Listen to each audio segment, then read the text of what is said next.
തൃശ്ശൂരിലേക്ക് പോകാം. മുണ്ടൂരിൽ കർണാടക ബസ്സിന് പിന്നിൽ KSRTC ബസ് ഇടിച്ച അപകടം 6 പേർക്ക് പരിക്കേറ്റു. പുലർച്ചെ 5 മണിയോടെയായിരുന്നു അപകടം. KSRTC ബസ് ഡ്രൈവറുടെ പരിക്ക് ഗുരുതരം എന്നാണ് വിവരം. സാനു കെ സജീവ് ചേരുന്നു. സാനു, തിരുവനന്തപുരത്ത് അഗ്നിബാധ, തൃശ്ശൂരിൽ മുണ്ടൂരിൽ KSRTC ബസ് അപകടത്തിൽപ്പെട്ടിരിക്കുന്നു. മുണ്ടൂരിൽ കർണാടക ബസ്സിന് പിന്നിൽ KSRTC ബസ് ഇടിക്കുകയായിരുന്നു. എന്താണ് വിശദാംശങ്ങൾ? എങ്ങനെയാണ് ഈ അപകടം സംഭവിച്ചത്? ഡ്രൈവർ ഉറങ്ങിപ്പോയതാണോ? വിശദാംശങ്ങൾ സാനു.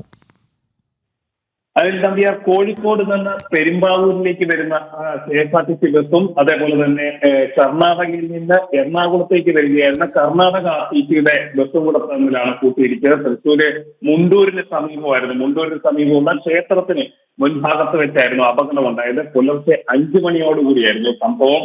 അപകടത്തിൽ 6 പേർക്ക് പരിക്കേറ്റിട്ടുണ്ട്. 2 സ്ത്രീകളും 4 പുരുഷന്മാർക്കുമാണ് പരിക്കേറ്റത്.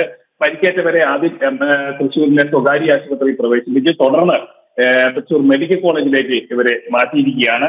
ഈ KSRTC ഡ്രൈവറുടെ, അതായത് കേരളത്തിന്റെ ഭാഗത്തു നിന്നുള്ള KSRTC ബസിന്റെ ഡ്രൈവർക്ക് ഏറ്റിട്ടുള്ള പരിക്ക് അല്പം ഗുരുതരമാണ്. അദ്ദേഹത്തെ തീവ്രപരിചരണ വിഭാഗത്തിലേക്ക് മാറ്റി എന്നാണ് നമ്മൾക്ക് ലഭിക്കുന്ന വിവരം. അതായത് തൃശ്ശൂർ മെഡിക്കൽ കോളേജിലെ തീവ്രപരിചരണ വിഭാഗത്തിലേക്ക് KSRTC ഡ്രൈവറെ മാറ്റിയിട്ടുണ്ട്. ഡ്രൈവർ ഉറങ്ങിപ്പോയതാണ് ഇത്തരത്തിൽ അപകടത്തിന് കാരണം എന്നാണ് നമുക്ക് ലഭിക്കുന്ന പ്രാഥമിക നിഗമനം. അതേപോലെ തന്നെ ഒരേ ദിശയിൽ സഞ്ചരിക്കുകയായിരുന്ന ബസ്സുകളായിരുന്നു ഈ 2 ബസ്സുകളും.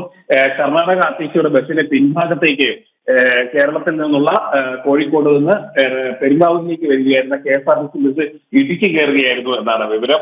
എന്തായാലും രാവിലെ പുലർച്ചെ 5 മണിയോട് കൂടിയാണ് അപകടം ഉണ്ടായത്.